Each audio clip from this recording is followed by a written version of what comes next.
नमस्कार दोस्तों, मैं हूं ज्योतिष आचार्य प्रणव मिश्रा। अष्टो प्रणव में आपका स्वागत है। हम सभी जानते हैं ग्रहों का अपना अपना योगदान होता है। हर ग्रह अपने कार्य को करते हैं और हमारे जीवन में उसका बुरा अच्छा सब प्रभाव पड़ता है। इन ग्रहों में जो सबसे मुख्य स्थान होता है वो ग्रहों का राजा सूर्य का है। सूर्य नाम से ही राजा है और काम से भी राजा होता है। कहा जाता है सूर्य ग्रह यदि हमारे अच्छे हैं तो और भी ग्रह उनके अनुकूल हो जाते हैं। सभी ग्रह सूर्य के चक्कर लगाते हैं। तो हम जानते हैं कि सूर्य हमारा अच्छा कब होता है, बुरा कब होता है। जन्म लेने का जो सबसे अच्छा समय है ग्रहों के अनुसार वो 14 अप्रैल से 14 मई के बीच में। इसका मुख्य कारण है इस समय भगवान सूर्य और लगभग इसी आसपास में शुक्र उच्च के होते हैं।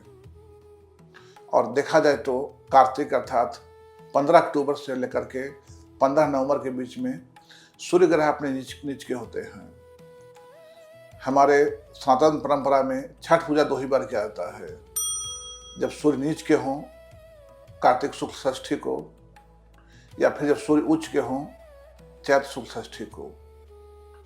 तो हम इस प्रकार ये पता कर सकते हैं कि सूर्य हमारा यहाँ पे नीच का है या उच्च का है जन्म के आधार पे।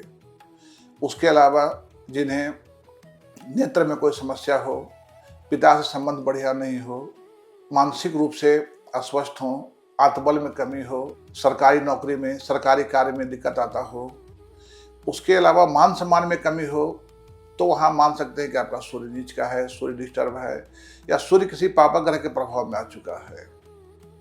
अब एक सवाल आता है कि सूर्य पापा ग्रह के प्रभाव में आ गया है, इसको ठीक कैसे करें, इसको अनुकूल कैसे करें। तो सूर्य ग्रह का सबसे अनुकूल करने का सबसे उत्तम उपाय है अपने पिता, अपने धर्म, माता, गौ, वृद्ध ब्राह्मण और वृद्ध लोगों की सेवा करें। अन्नदान से सूर्य बड़ा प्रसन्न होते हैं। किसी को अन्नदान करते हैं, स्वयं रविवार के दिन नमक त्यागते हैं तो सूर्य बड़ा प्रसन्न होते हैं। और सूर्य को प्रसन्न करने का सबसे जो सटीक उपाय है वो है सूर्योदय के पहले जगना। सूर्य अर्थात हम राजा कहलाता है, राजा होता है। राजा के पहले प्रजा जग जावे तो प्रजा का भी कल्याण है, राजा का भी कल्याण है। तो सूर्य के पहले हमें जगना होगा। और सूर्योदय के समय जिसमें लालिमा रहता है, सूर्योदय के समय उसे भगवान सूर्य को अर्घ दें। तांबे का लोटा में थोड़ा सा गुड़ डाल दें, चंदन रोड़ी डाल दें, भगवान सूर्य को अर्घ दें और 7 बार परिक्रमा करें। साथ ही संभव हो सके तो उसमें कम से कम 32-35 मिनट तक सन बाथ अर्थात सूर्योदय में रहें, घूमें, सूर्य का प्रकाश को लेवे।